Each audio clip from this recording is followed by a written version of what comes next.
गवारन, एक भोली भाली गाम की गवारन, पंडितों की बाणी हो गई, हो कि ब्रज की कहानी हो गई, हो कि ब्रज की कहानी हो गई।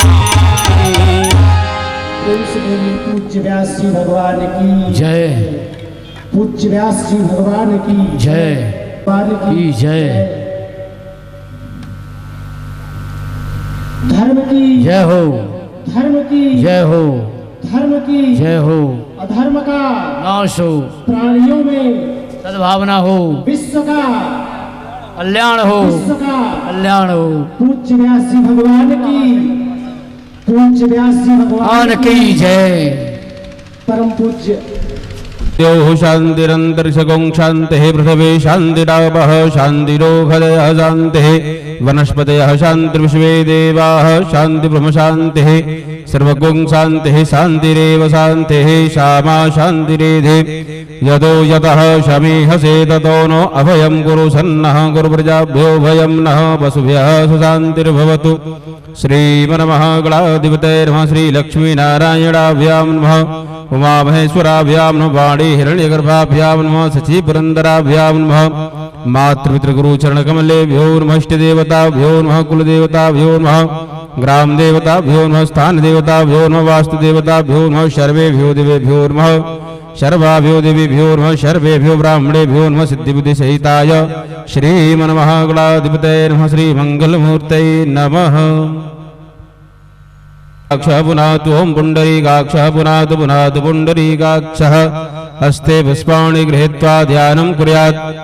हरि ओं मा गणानान्त्वा गणपतिगुं हवामहे प्रियाणान्त्वा प्रियपतिगुं हवामहे निधीनान्त्वा निधिपतिगुं हवामहे वसो मम आहमजानि गर्वदवा त्वमजासि गर्वधम्ब अम्बे अम्बिकेऽम्बालिके नमानयति कश्चन ससितस्वकः सुभद्रिकां काम्बीलवासिनीम् इदं विष्णुर्विचक्रमेन्द्रिधाव निदधे पदम् समूढमसि वाग्सुरे स्वाहा।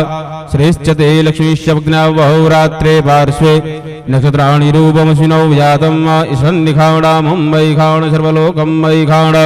नमः शम्भवाय च मयो भवाय च नमः शङ्कराय च महेश्वराय च नमः शिवाय च शिवतराय च आकृष्णे नरजसा वर्तमानो निवेशयन्नमृतं मर्त्यं च हिरण्ययेन सविता रथेन देवो जाति भुवना निवसयन् उग्रस्य भीमसध्वन्तसधुनिश्च सहस्रमांश्च भेगवाचि विक्षेपः स्वाहा। पावकानः सरस्वती व्याजे भ्रुवाजनीवती विष्णुद्या वसुः ध्यानं ध्यानार्थे पुष्पाणि समर्पयामि। श्रीपुराणपुरुषोत्तमाय नमः। वाद्योवाद्यमस्त्रोर्घ्यं मुखे आचमनीयं सर्वाङ्गे सुस्नानीयं जलं समर्पयामि। एतावानिशमहिमात्तो जायांश्च पूर्वः वादोऽसि विश्वाभूतानि त्रिपादशावृतं दिवि चन्दनं त्वां गन्धर्वा अगनस्त्वामिन्द्रस्त्वां बृहस्पतिः त्वामौषधे सोमो राजा विद्वान्यक्षपादमुच्यत चन्दानि लेपनं समर्पयामि। श्रीपुराणपुरुषोत्तमाय नमः। पुष्पं पुष्पमालाम् ओषधीः प्रतिमोदध्वं पुष्पवतीः प्रसूवरीः अस्वा इव सजित्वरिर्वीरुधवारिश्रमः पुष्पाणि समर्पयामि। माल्यादीनि सुगन्धीनि मालत्यादीनि वै प्रभो मया हृतानि पुष्पाणि पूजार्थं प्रतिगृह्यताम्। श्रीपुराणपुरुषोत्तमाय नमः। पुष्पं पुष्पमालां समर्पयामि। मनसा परिकल्पे धूपम् आघ्रापयामि। प्रत्यक्षदीपं सन्दर्शयामि। ओं चन्द्रमां मनसो जातचक्षोः सूर्यो अजायत श्रोत्राद्वायुषप्राणसमुखादग्निरजायत हस्तौ वृक्षालनं नैवेद्यं वृतो निधाय नैवेद्यं निवेदयामि। ओं नाभ्या आसीद्दन्तर्षकं शीर्ष्णौ द्यौः समवर्तत तद्भ्यां वो मृदिशः श्रोत्रात् तथा लोकान् अकल्पयन् नैवेद्यं निवेद्यान्ते आचमनीयं जलं समर्पयामि। ओं प्राणाय स्वाहा पानाय स्वाहा व्यानाय स्वाहा उदानाय स्वाहा स्मानाय स्वाहा। मध्ये मध्ये पानीयमुत्रापोषणं जलं समर्पयामि। कृतायाः पूजायाः शाद्गुण्यार्थे द्रव्यदक्षिणाम् ओं यदत्तं यत्परादानं यत्पूर्तं याश्च दक्षिणाः तदग्निर्वैश्वकर्मणः सुरदेवे खुनो ददत्त शाद्गुण्यार्थे द्रव्यदक्षिणां समर्पयामि। श्रीपुराणपुरुषोत्तमाय नमः।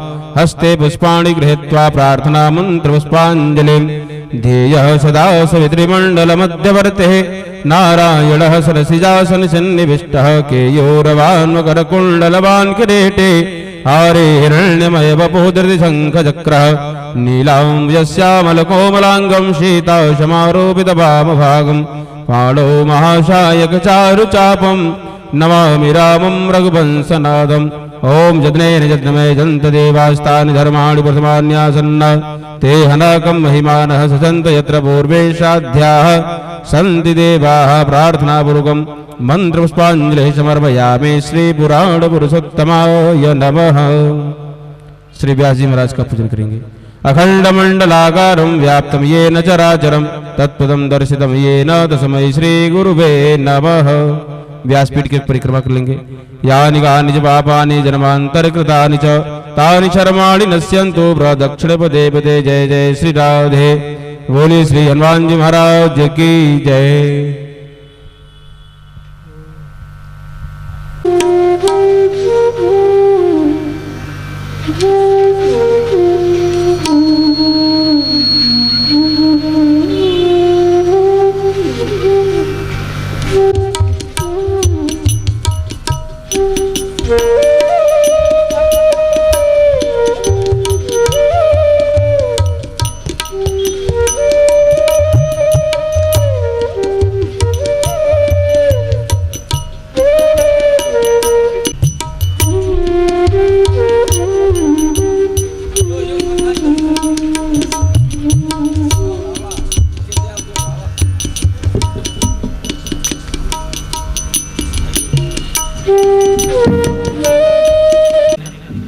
तीन बार ओम का उच्चारण करें।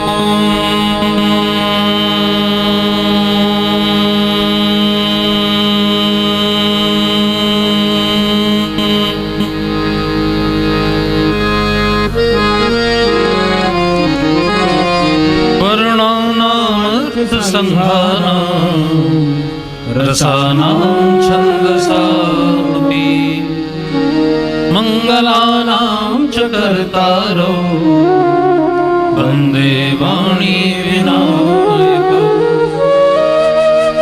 आवीतस्य नमस्कारा ये कुर्वन्ति दिने दिने आयुर्प्रज्ञाबलं वीर्यम् तेजस्तेषां च जायते।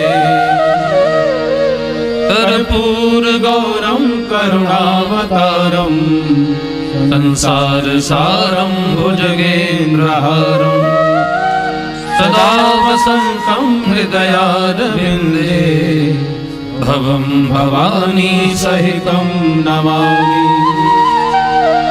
लोकाभिरामं रणरङ्गधीरं राजीवनेत्रं रघुवंशनाथं कारुण्यरूपं करुणाकरन्तं श्रीरामचन्द्रं शरणं प्रपद्ये। मनोजवं मारुततुल्यवेगं जितेन्द्रियं बुद्धिमतां वरिष्ठं वातात्मजं वानरयोथमुख्यं श्रीरामदूतं शरणं प्रपद्ये। बोली राजा रामचंद्र भगवान की जय। श्री हनुमान जी महाराज की जय।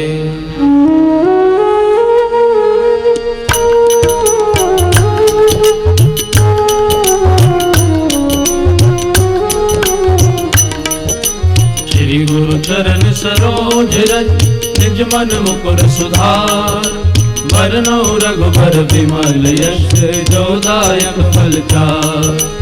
बुद्धिहीन तनु जानिके सुमिरौ पवन कुमार बल बुद्धि विद्या देव मोहि हरौ कलेश विकार।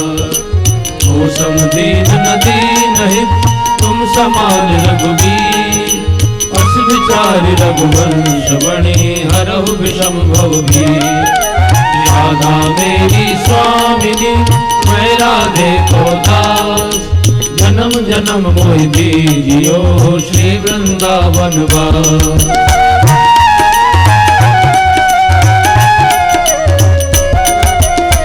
श्री राम जय राम जय जय राम, श्री राम जय राम जय जय राम, श्री राम जय राम जय जय राम, श्री राम जय राम जय जय राम, श्री राम जय राम जय जय राम, श्री राम जय राम जय जय राम, श्री राम जय राम जय जय राम, श्री राम जय राम जय जय राम। मंगल भवन अमंगल हारी, मंगल भवन अमंगल हारी, प्रभु सुदशरथ अजिर बिहारी, प्रभु सुदशरथ अजिर बिहारी। जय जय जय हनुमान गोसाई, जय जय जय हनुमान गोसाई। कृपा करहु गुरुदेव की नाई, कृपा करहु गुरुदेव की नाई। जय विधिनाथ होए हित मोरा, जय विधिनाथ होए हित मोरा, करहु सुबेग दास मैं तोरा, करहु सुबेग दास मैं तोरा। दीन दयाल बिरद संभारी, दीन दयाल बिरद संभारी। हरहु नाथ मम संकट भारी, हरहु नाथ मम संकट भारी। श्री राम जय राम जय जय राम, श्री राम जय राम जय जय राम, श्री राम जय राम जय जय राम, श्री राम जय राम जय जय राम, श्री राम जय राम जय जय राम, श्री राम जय राम जय जय राम, श्री राम जय राम जय जय राम, श्री राम जय राम जय जय राम।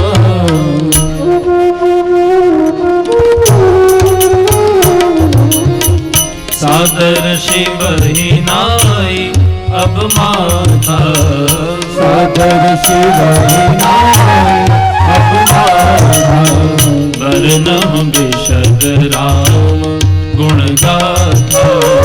सादर शिव ही नाई अब माता, वरनम विशद राम गुण गाथा।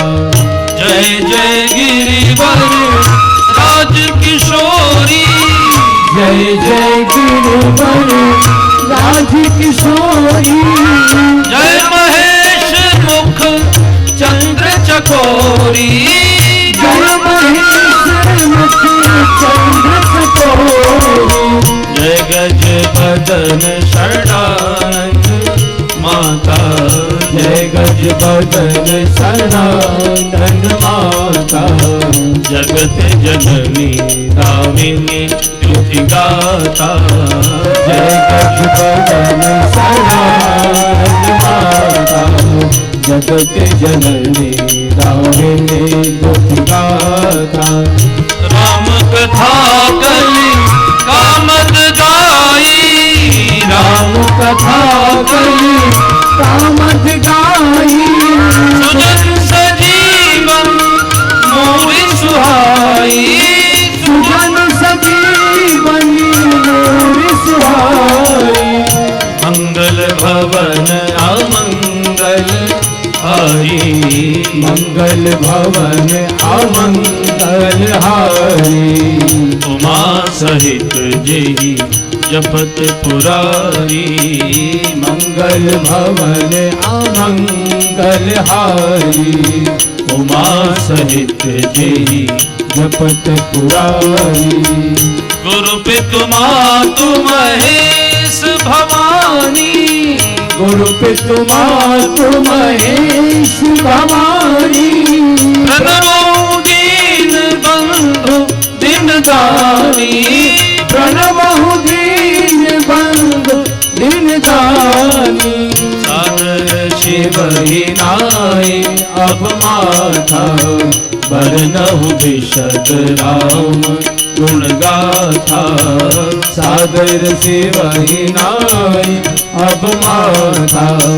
बरनहु विशद राम गुण गाथा। बोलिए सरस्वती मैया की जय। श्री गणेश जी महाराज की जय। श्री सदगुरुदेव महाराज की जय। श्री गोस्वामी तुलसीदास जी महाराज महाराज की जय। आज के आनंद की जय। सब संतन की की जय। सब देवन की जय। सब भक्तन की जय। सब पितरन की जय। सरयू मैया की की जय। ओम नमः पार्वती पतये हर हर महादेव।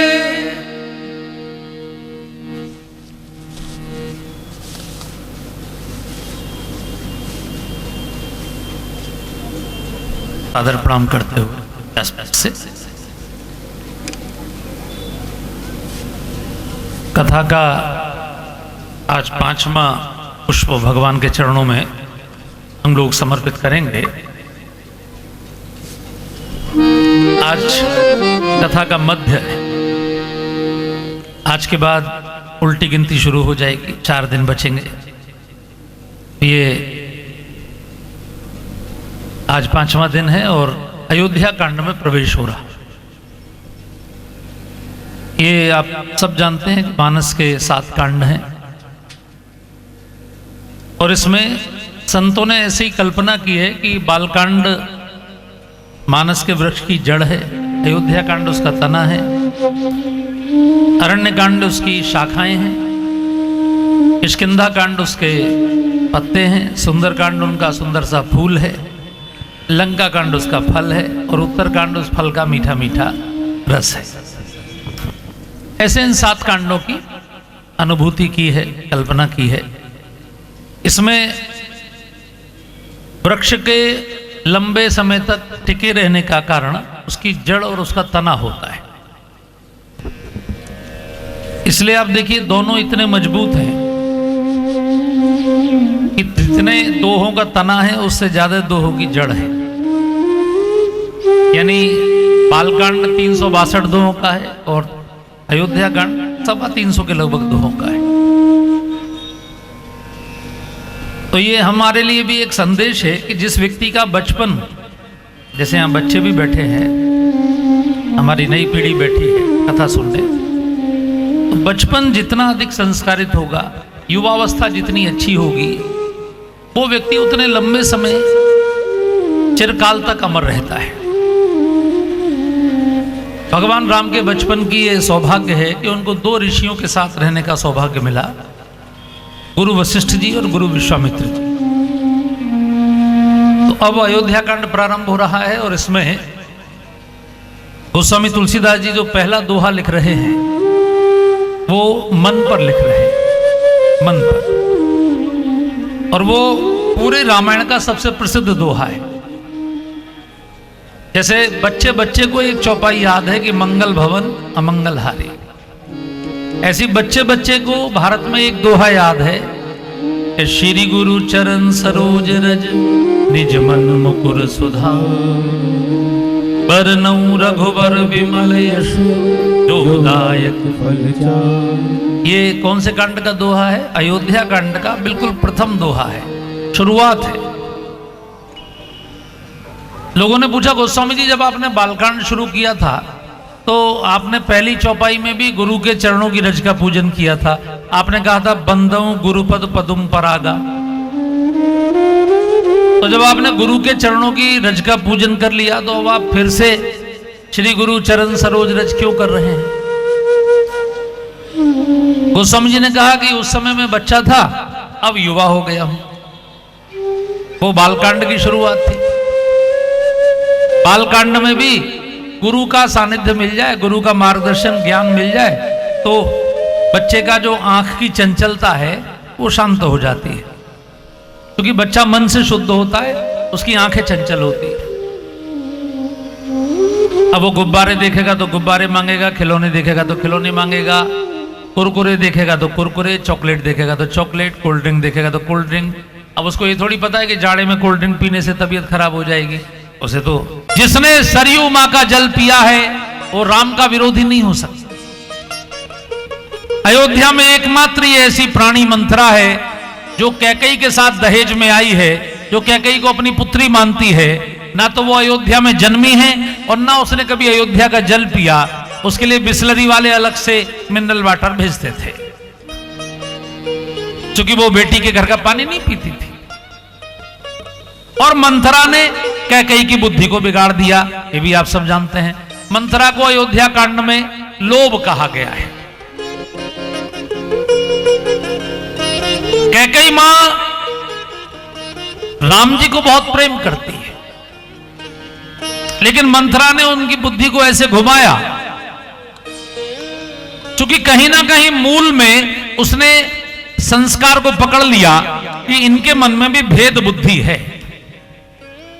अब ये घटना आप सबने रामायण में पढ़ी होगी, मैं थोड़ा सा आपको उस घटना में लिए चलता हूं। मंथरा को जैसे ही पता लगा कि राम का रास तिलक कल होगा, वो एकदम दौड़ी दौड़ी गई और उसने विश्राम करती हुई कैकेयी मां को झंझोड़ दिया।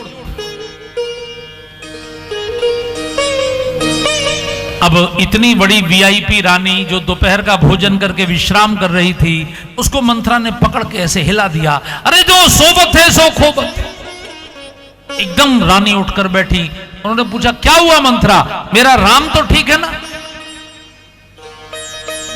अब आप देखिए कैकेयी मां श्री राम जी को कितना प्रेम करती हैं कि उन्होंने ये नहीं पूछा कि मेरा भरत को कुछ हो तो नहीं गया। उन्होंने कहा मेरा राम तो ठीक है ना? मंथरा ने कहा, राम ही छाणी कौशल के ही आजू, जे ही जनेस दे युवराजू, मंगल भवन अमंगल हारी, प्रभु सुदशरथ अजिर बिहारी। मंथरा बोल रही है, राम को छोड़कर और कौन कुशल है? राम की तो लॉटरी खुल गई है, राजा ने उनको युवराज घोषित कर दिया है, आपका तो भाग्य फूट गया है। और ऐसी बड़ी बुरी बुरी बातें दो चार मंथरा ने जब बोली तो कैकेयी मां ने क्रोध में जोर से उनको धक्का मारा, वहां जाके गिरी। कैकेयी ने कहा, खबरदार कुबड़ी कहीं की, तेरी जीभ खिंचवा लूंगी। जानती नहीं है राम के रास तिलक का समाचार कितना शुभ है? ये सूर्यवंश है और सूर्यवंश की ये रीत है कि बड़ा भाई स्वामी होता है, छोटे भाई उसके सेवक होते हैं। ये कौन बोल रही है? कैकेयी मां। उन्होंने कहा, जेठ स्वामी सेवक लघु भाई, यह दिन कर कुल रीत सुहाई, राम तिलक जो साचे हुकाली, देहु तो ही मन भावत आली, मंगल भवन अमंगल हारी, द्रवहु सो दशरथ अजिर बिहारी, जेठ स्वामी सेवक लघु भाई, यह दिन कर कुल रीत सुहाई। बड़ा भाई स्वामी, छोटे भाई उसके सेवक। कैकेयी ने कहा और मंथरा ने मोटे मोटे आंसू बहाना शुरू किया। अच्छा, माताओं का एक विशेष गुण होता है कि माताएं भावुक बहुत होती हैं। आप देखेंगे पुरुष को आंसू उतने नहीं आते, आते हैं तो बड़ी विशेष परिस्थिति में। लेकिन माताओं के तो आंसू पता नहीं भगवान ने कहां रखे हैं, एकदम शुरू हो जाते हैं। और आंसू भी अगर मायके के हों, अब मंथरा चूंकि मायके से आई है, उसने आंसू मोटे मोटे बहाए, तो कैकेयी ने एकदम उसे कहा रो मत, इधर आ, यहां पास में बुला लिया। भाई यही सबसे बड़ी गलती हो गई। जो व्यक्ति राम का विरोधी है, वो आपका कितना भी प्रिय क्यों ना हो, यदि आप उसे पास में बिठाएंगे तो आपकी बुद्धि को खराब करेगा। हमारे देश की पुरानी कहावत है कि नीच के संग में बुद्धि घटे, क्रोध घटे मन के समझाए, मांगत मांगत मान घटे और प्रीत घटे नित घर के जाए। लेकिन कैकेयी ने मंथरा को पास में बुलाया और मंथरा से पूछा, इतना क्यों रो रही हो, इतनी दुखी क्यों हो? मंथरा ने कहा, बस मेरा दुख यह है कि मैं आपसे प्रेम करती हूं, क्योंकि मैंने अपनी गोद में आपको पाल के बड़ा किया है। हे रानी, हूं तो मैं आपकी दासी, मैं तो दासी ही रहूंगी। को नृप हो हमई कहानी, चेरी छाण अब हो की रानी। मुझे रानी तो बनना नहीं है, लेकिन मुझको आपका दुख नहीं देखा जाएगा जब आपको जेल जाना पड़ेगा। आप सोचो, राजा आपके बिना कभी कोई निर्णय नहीं करते थे, लेकिन इतना बड़ा निर्णय हो गया, राम का राज तिलक कल होगा और आपको खबर ही नहीं है। और मैं पता करके आई हूं, 15 दिन से तैयारी हो रही है। अभी इसे पता लगा 1 घंटे पहले, लेकिन बोल रही है 15 दिन से तैयारी हो रही है। इसे कहते हैं नमक मिर्च मिला के कहना। उसने कहा, एक व्यक्ति अपना बच्चे का जन्मदिन भी मनाएगा, बर्थडे भी मनाएगा, तो भी कोशिश करेगा कि उसके सब बच्चे शामिल हों। राजा को ऐसी कौन सी इमरजेंसी, ऐसी कौन सी आफत टूट पड़ी कि 2 बेटे उनके ननिहाल गए हुए हैं और उनके पीछे वो राज तिलक कर रहे हैं। अरे अगर भरत शत्रुघ्न को भी बुलाकर करते तो हमें कोई प्रॉब्लम नहीं थी, लेकिन दाल में काला नहीं है, काले में दाल है। और इसके बाद मंथरा ने सौतों की इतनी कहानियां सुनाई कि कैकेयी के पैर कांपने लगे कि किस सौत ने अपनी किस सौत को कितनी तकलीफ दी। अब आप जानते हैं, सौतों का मामला तो हिंदुस्तान में पुराना है ही है। कश्यप ऋषि की 2 पत्नियां थीं, दिति और अदिति। तो दिति के पुत्र दैत्य हुए, अदिति के पुत्र देवता हुए। और माताओं के झगड़े के कारण दोनों एक ही बाप के पुत्र हैं, लेकिन दोनों में आपस में भयंकर युद्ध रहता है। इसी प्रकार कद्रू और विंता, नागों की माता कद्रू ने विंता को कष्ट दिए, तो गरुण जी की माता विंता ने जो कष्ट पाए, उसके कारण गरुण प्रजाति के जितने भी पक्षी हैं वो आज भी नागों को खाते हैं।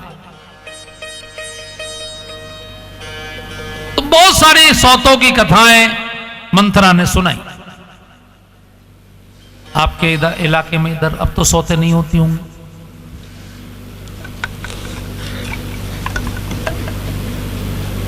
जो बुजुर्ग हैं वो मुस्कुरा रहे हैं।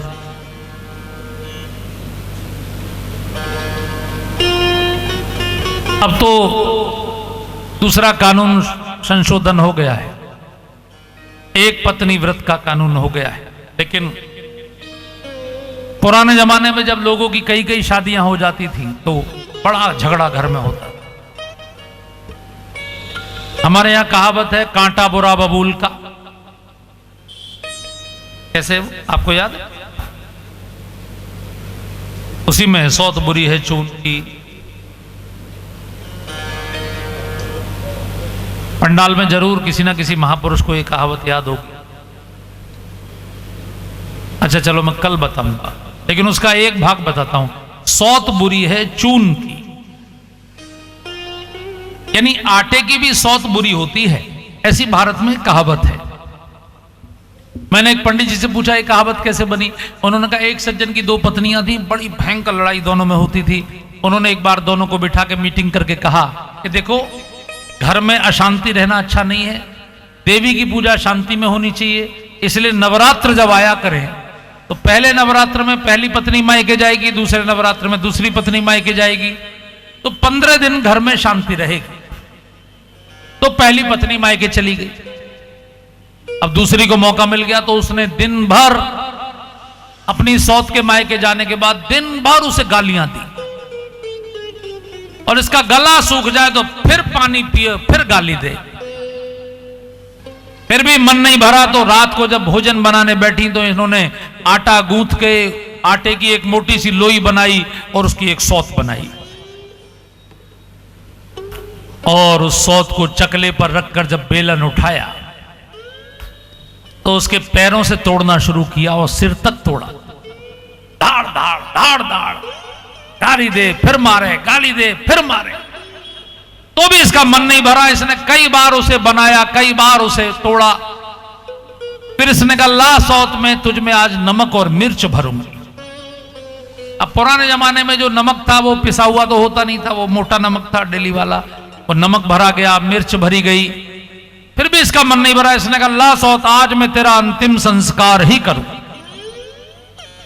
तो चूल्हे में लकड़ी जल रही थी, कंडे जल रहे थे, गोठे जल रहे थे, उसके साथ ही वो आटे की सौत लगा दी और फिर आंखें फाड़ के ऐसे देख रही थी कैसे जल रही।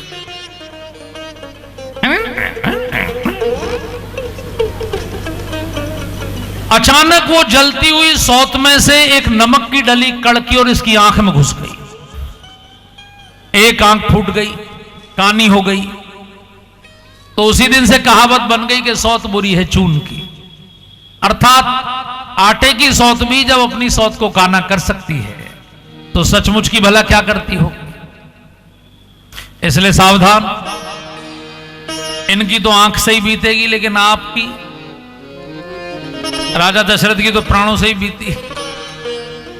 इसलिए श्री राम जी ने जो सिखाया वो सबसे अच्छा, एक पत्नी व्रत। मंथरा ने ऐसी कथाएं सुनाई कि कैकेयी कांप गई, और कैकेयी ने कहा मंथरा तो ही सम हित न मोर संसारा, तेरे समान संसार में मेरा कोई हितैषी नहीं है, जो कहेगी मैं करूंगी। मंथरा ने कहा ऐसे नहीं करना, जैसे मैं कहूं वैसी एक्टिंग करनी पड़ेगी। कोप भवन जाना पड़ेगा दोनों वरदान मांगने के लिए। ये सिल्क की जो सुंदर साड़ी है ये उतारकर काली सूती धोती पहननी पड़ेगी, बाल खोलने पड़ेंगे, अपने सारे आभूषण फर्श पर फैलाने पड़ेंगे, जमीन पर लेटना पड़ेगा। तब राजा को लगेगा कि आप बहुत क्रोध में हैं। क्रोध का नाटक करो, कोप भवन जाओ, और ध्यान रखना जब तक राजा राम की सौगंध ना खा ले तब तक वरदान नहीं मांगना। मंथरा ने अच्छी तरह से पढ़ाकर कैकेयी को कोप भवन में भेजा। शाम को राजा कैकेयी के भवन में आए। मंथरा से पूछा महारानी कहां है? उसने कोप भवन की ओर इशारा किया। राजा की हालत खराब हो गई। कोप भवन सुनी सकुचे राऊ, भय बस अगहुड़ परई न पाऊ, सुरपति बसरी बाहबल जाके, नरपति सकल रहे रुकता के, सो सुनती ऋष गयौ सुखाई, देखहु काम प्रताप बढ़ाई, मंगल भवन अमंगल हारी, प्रभु दशरथ अजर बिहारी। ये जो कहावत है घाघ की है। घाघ की कहावतें बड़ी मशहूर है ना। कांटा बुरा करील का और बदरी की घाम, सौत बुरी है चून की और साझे का काम। एक पूरी कहावत है। मैं आपसे पूछ रहा था कहावत क्या है, तो भैया ने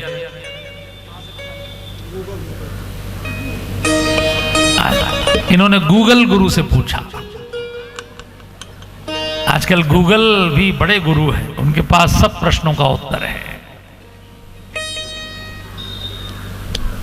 कांटा बुरा करील, करील का जब कांटा लग जाता है तो आदमी को लगता है कि वो निकल गया, लेकिन उसका जो छिलका होता है ना ऊपर का कवर, वो उसी में रह जाता है, बाद में पकता है, बड़ा कष्ट देता है। बदरी की घाम, तो राजा की हालत खराब हो गई। कैकेयी कोप भवन में है ये सुनकर, इसका मतलब है कि राजा कैकेयी के क्रोध को पहले देख चुके होंगे, इसलिए कैकेयी के क्रोध से वो इतने घबरा गए कि अंदर घुसते समय उनको संकोच हो रहा है। गोस्वामी जी कह रहे हैं जिसकी भुजाओं के बल से बड़े बड़े राजा थर्राते थे, वो अपनी नारी के क्रोध से अंदर नहीं घुस पा रहे। सुरपति बसई बाहाबल जाके, इंद्र का सिंहासन जिसकी भुजाओं के बल से सुरक्षित रहता था, सो सुन तियरस गयो सुखाई, वो बिल्कुल सूख गए अपनी पत्नी को क्रोध में सुनकर। रानी बिल्कुल क्रोध में लेटी हैं, राजा उनको मनाने की कोशिश कर रहे हैं। आपके घर में भी कोई रूठ जाता है तो आप क्या पूछते हैं? अरे अपने क्रोध का कारण तो बताओ, यही तो कहेंगे। राजा ने भी यही कहा कि ही हे तू रानी रिसानी परसत, जैसे ही स्पर्श किया रानी ने इतनी तेज झटका मारा, राजा समझ गए ये तो 11,000 वोल्ट में, इतने पानी पति ही निभा रही। राजा समझ गए कि मामला बहुत गंभीर है, तो उन्होंने बार बार रानी से क्रोध का कारण जानने की कोशिश की। बार बार कह राऊ सुमुखी सुलोचनी पिक बचनी, कारण मोहि सुनाऊ गजगामिनी निज कोप कर। बार बार राजा अपनी रानी से क्या बोल रहे हैं? हे सुमुखी, हे सुलोचनी, हे कोकिल बहनी, हे गजगामिनी, अपने क्रोध का कारण बताओ। उम्र कितनी होगी? बाल सारे सफेद हो चुके हैं। आप सोचिए, रामायण अगर आपने पढ़ी होगी तो उसमें लिखा है चौथे पन पायों सुतचारी, यानी 75 साल की उम्र के बाद उनके घर 4 पुत्र हुए।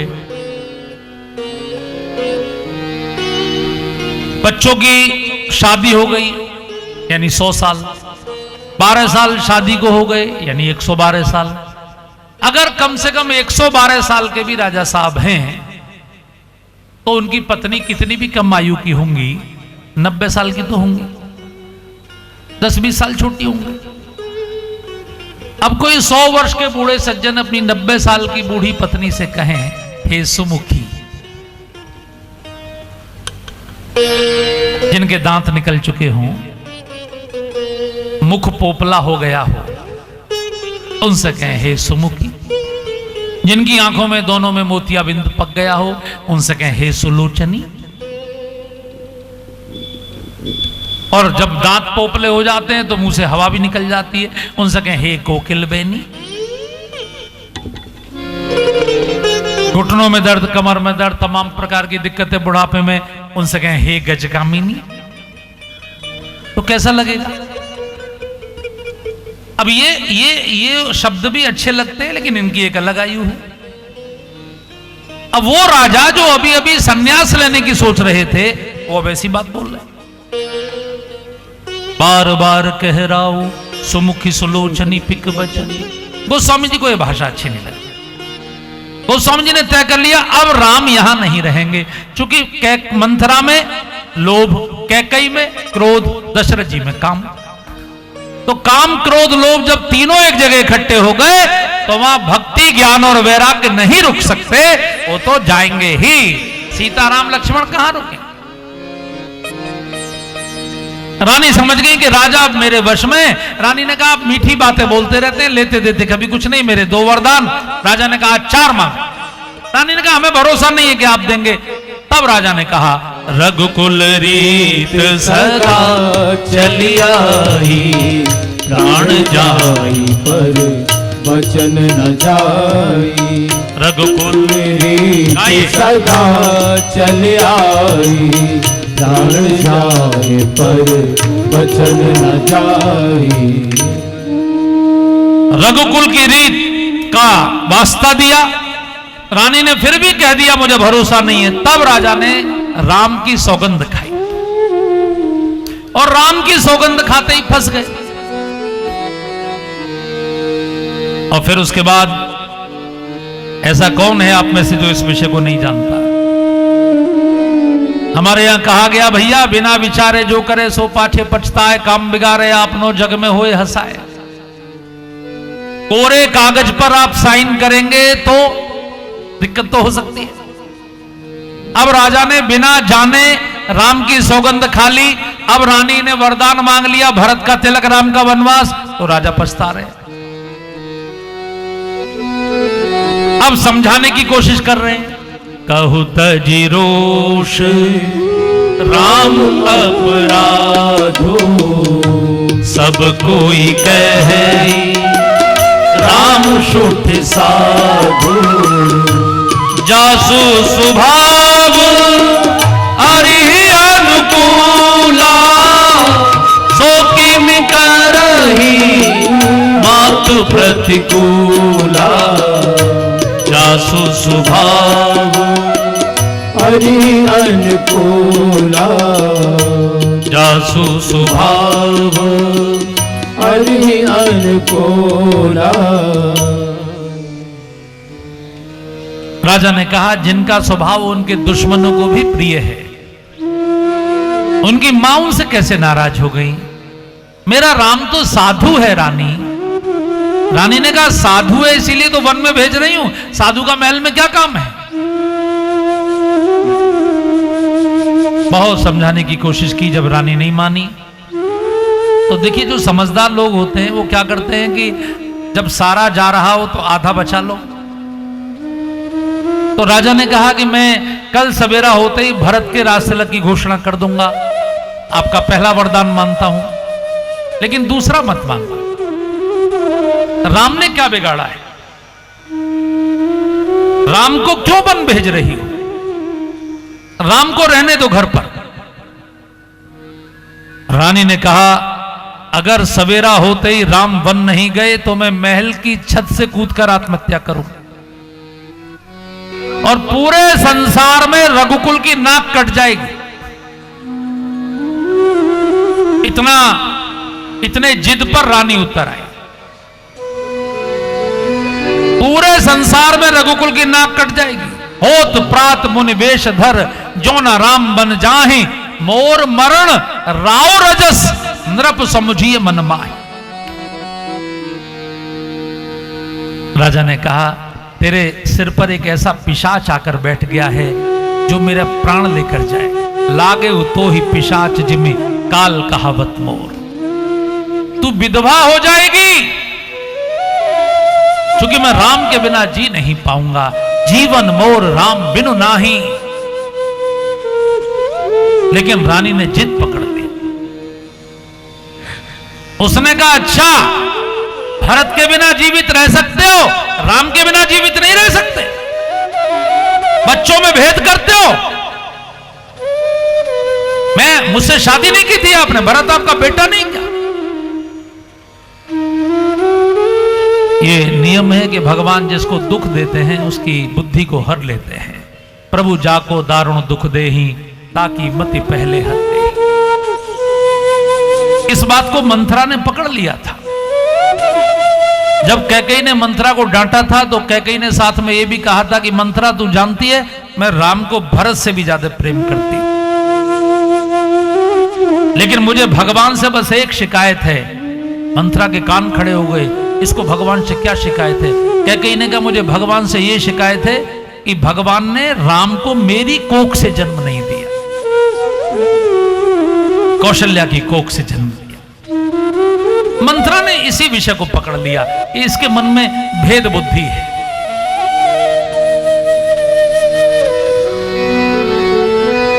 कैकेयी एकदम बहुत इस समय क्रोध में।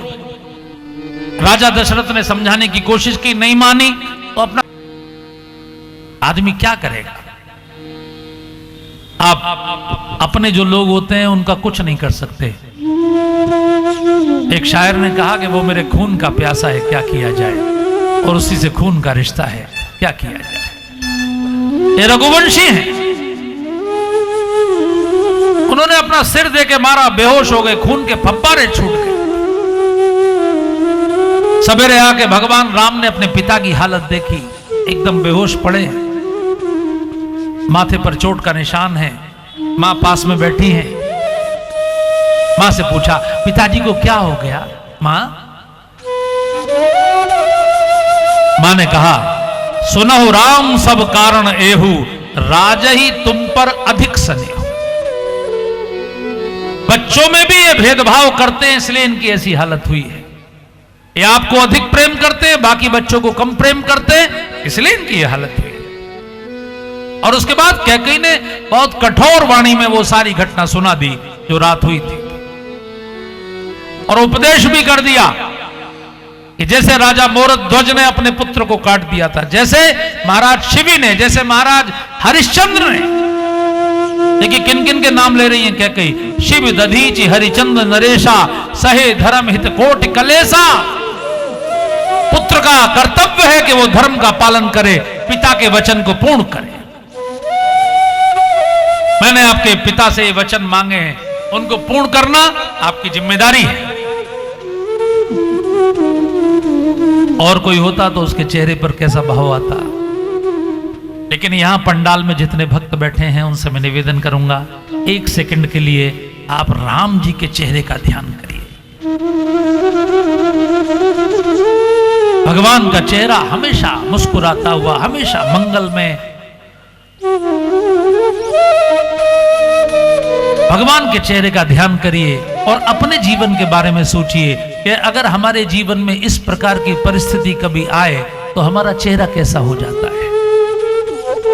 हम घर में एक चम्मच एक गिलास पानी मांगे और हमको कोई एक गिलास पानी ना दे तो भी हमारा चेहरा बिगड़ जाता है। और भगवान का तो अभी तिलक होने वाला है, अभी वनवास हो गया, लेकिन वो मुस्कुरा रहे हैं। और उन्होंने कैकेयी मां को धन्यवाद दिया। देखिए कितना सुंदर बोले वो।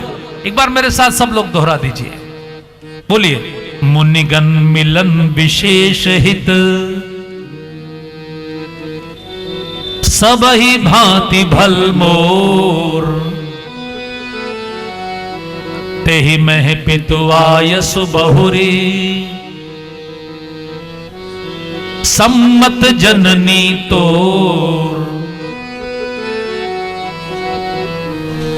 कितना सुंदर बोले। मां, आपने मेरे ऊपर बड़ा उपकार कर दिया। मां, कैकेयी सोच रही है क्या बोल रहे हैं। कैकेयी को उम्मीद थी कुछ रिएक्शन करेंगे शायद। भगवान ने कहा, मां आपने कितनी कृपा कर दी। मैं अगर अयोध्या का राजा बन जाता तो मैं 24 घंटे जनता की सेवा में होता, मैं एक प्रामाणिक राजा होता, फिर मैं ऋषियों के आश्रम जाने का समय ना निकाल पाता। और मैं 2 ऋषियों के पास अब तक रहा और मैंने उनसे कितना सीखा ये तो मैं जानता हूं। इसलिए मां, ये जो 14 वर्ष का मुझे आपने वनवास दिया है, ये मेरे लिए सबसे जीवन का गोल्डन पीरियड है। मैं देश के ऋषियों के पास जाऊंगा। मुनिगण मिलन विशेष हित, छोटा मोटा हित नहीं, विशेष हित, सबई भांति भल मोर। पिता का वचन भी पूर्ण हो जाएगा मां, आपकी इच्छा भी पूरी हो जाएगी, सब काम हो जाएंगे।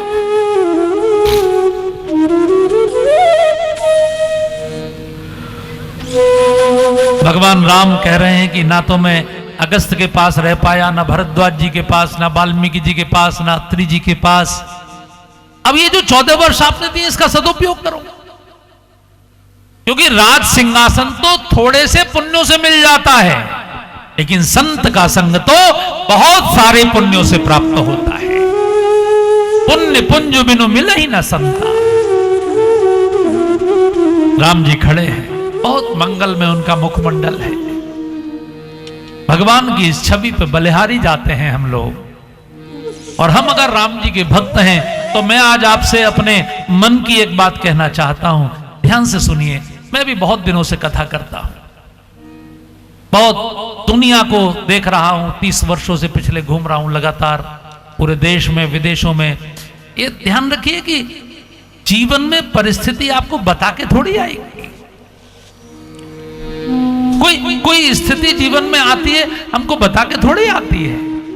किसी का एक्सीडेंट होता है तो क्या बता के होता है? किसी को कैंसर होता है तो क्या बता के होता है? ना तो परिस्थिति बुलाने से आती है और ना तो परिस्थिति भगाने से जाती है। परिस्थिति तो सामने जब जीवन में आती है तो उसको झेलना पड़ता है, उसको फेस करना पड़ता है, उसका सामना करना पड़ता है, उसको जीना पड़ता है। अब ये आपकी इच्छा है, हंस के जिए कि रो के जिए, परिस्थिति तो सहनी। कोई ऐसा नहीं हुआ आज तक पृथ्वी पर जिसको परिस्थिति ना सहनी पड़ी हो, सबको सहनी पड़ती है। भगवान सिखा रहे हैं मुस्कुरा के जी। इसलिए हम लोग आज तक पूरा हिंदुस्तान गा रहा है, जाही विधि राखे राम, गा रहे हैं। तो मेरा एक निवेदन है कि भगवान की इस छवि को प्रणाम करने के लिए और उनसे प्रार्थना करने के लिए कि हे प्रभु हमको भी ऐसी शक्ति देना विधाता कि जब ऐसी कोई परिस्थिति आए तो भगवान का प्रसाद मानकर उसको प्रसन्नता पूर्वक स्वीकार करें। क्योंकि वो परिस्थिति अपने आप अचानक नहीं आ गई, वो भी सिस्टम से आई है। ये आपके सामने में बैठा हुआ कथा बोल रहा हूं, ये मेरा माइक चल रहा है। आप वहां बैठ के सोचें कि मेरा माइक बंद हो जाए, नहीं होगा। क्यों नहीं होगा? क्योंकि उधर ऑपरेटर साहब बैठे हैं। जब एक छोटी सी मशीन भी चलाने वाला एक ऑपरेटर है तो इतना बड़ा संसार का सिस्टम चलाने वाला ऑपरेटर है कि नहीं? समय से संसार में पूर्णमासी, समय से अमावस्या, सूर्योदय का समय, चंद्रोदय का समय, सूर्यास्त का समय, अमावस्या का समय, पूर्णमासी का समय, गेहूं का समय, धान का समय, गन्ने का समय, पालक का समय, मेथी का समय, आम का समय, अमरूद का समय, सब फिक्स है। ये पूरी सृष्टि इतने सिस्टम से चल रही है, तो हमारे जीवन में जो सुख और दुख आ रहे हैं इनका भी एक सिस्टम है, ये ऑटोमेटिक है। ये हमारे ही कर्मों के फलस्वरूप हमारे जीवन में सब आता है। इसलिए जैसी भी परिस्थिति आए, बहुत सुख आए तो उसमें उछलिए मत, बहुत दुख आए तो उसमें रोइए मत। अकबर ने एक बार बीरबल से पूछा, ब्लैक बोर्ड पर एक ऐसी लाइन लिखो, सुख में पढ़े तो दुख हो जाए, दुख में पढ़े तो सुख हो जाए। बीरबल ने एक लाइन लिखी, हुजूर ये वक्त भी गुजर जाएगा, ना सुख रहेगा ना दुख रहेगा। जब सुख हो तो और अधिक पुण्य कमाओ और अधिक सत्कर्म करो, क्योंकि जितने अधिक सत्कर्म करेंगे उतने और सुख बढ़ते जाएंगे, सुख कभी समाप्त नहीं होंगे। और दुख आए तो भी और अधिक सत्कर्म करो, जिससे सत्कर्म करोगे तो अच्छे फल बनेंगे, दुख भी जल्दी से निपट जाएंगे। दोनों ही परिस्थितियों में मनुष्य को हमेशा अच्छे सत्कर्म की ओर प्रेरित होना चाहिए। इसलिए भगवान मुस्कुरा रहे हैं, मां को धन्यवाद दे रहे हैं। और क्या धन्यवाद दिया उन्होंने?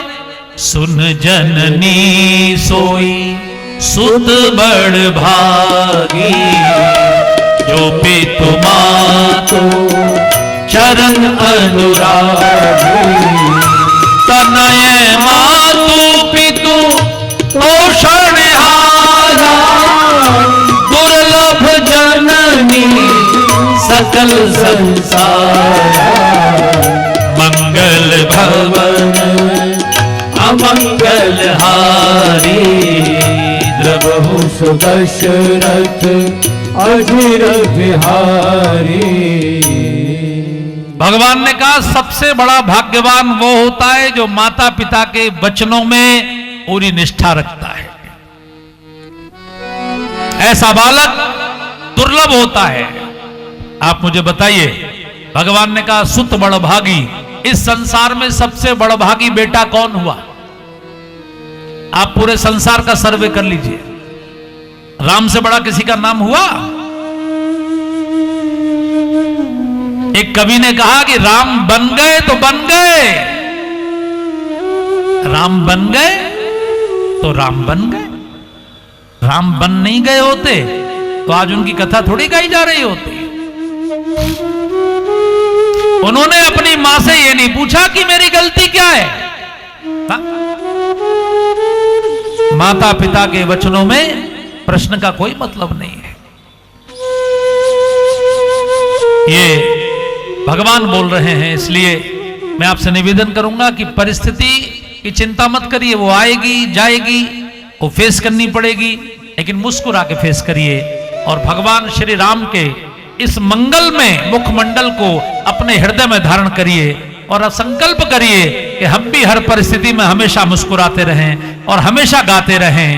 और ये भजन जरा श्री राम के इस पवित्र मुखमंडल को प्रणाम करने के लिए, क्योंकि अयोध्या कांड के मंगलाचरण में गोस्वामी जी ने भगवान के मुखमंडल के ऊपर श्लोक लिखा है, प्रसन्नताम या नगताभिषेक तस्तथा न ममले बनवास दुखता मुखाम्बुज श्री रघुनंदस में सदास्तु सा मंजुल मंगल प्रदा। वनवास का समाचार सुनकर जिनके चेहरे पर दुख नहीं आया, राज तिलक का समाचार सुनकर जिनके चेहरे पर प्रसन्नता नहीं आई, जिनका मुखमंडल हमेशा एक जैसा रहता है, हमेशा मंगल में रहता है, ऐसे श्री राम, उनको प्रणाम करने के लिए एक बार खड़े हो जाएं और खड़े होकर एक भजन मेरे साथ।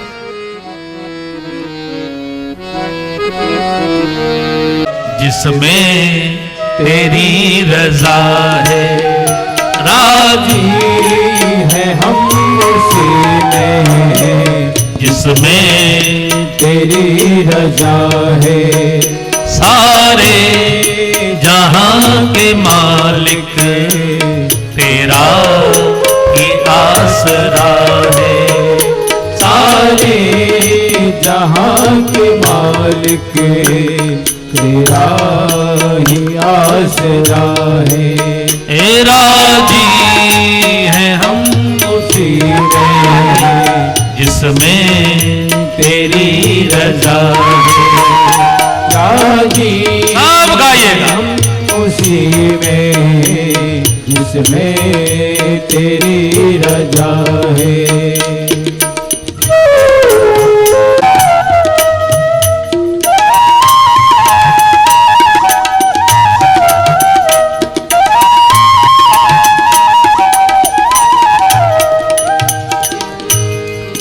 सभी भाई लोगों से निवेदन है कि आपके आगे जो खाली जगह पड़ी है वो कृपया आगे सरक के आप पूरी कर लें। पीछे ना देखकर केवल आप सब अपने आगे देखें और आपके आगे यदि खाली जगह है तो आप आगे सरक के उसे पूरी कर लें और गाते जाएं।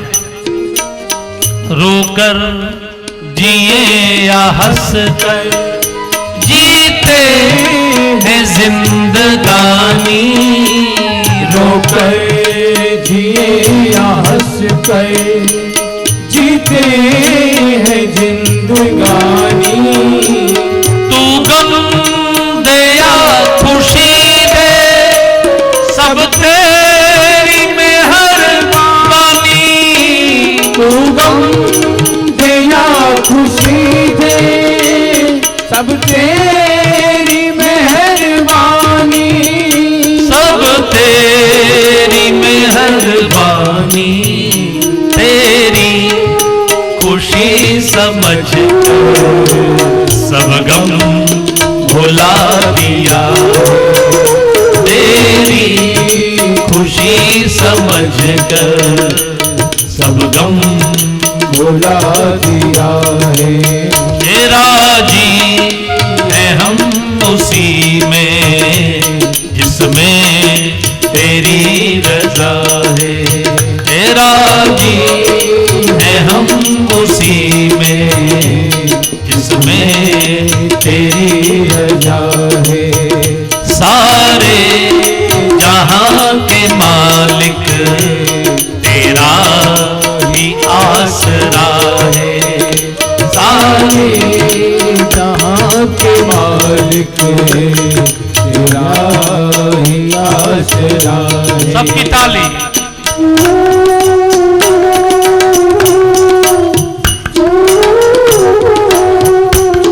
हम क्या बताएं तुझको, सब कुछ तुझे खबर है। हम क्या बताएं तुझको, सब कुछ तुझे खबर है। हर हाल में हमारी तेरी तरफ नजर है। हर हाल में हमारी तेरी तरफ नजर है। तेरी तरफ नजर है। मत है वो हमारी।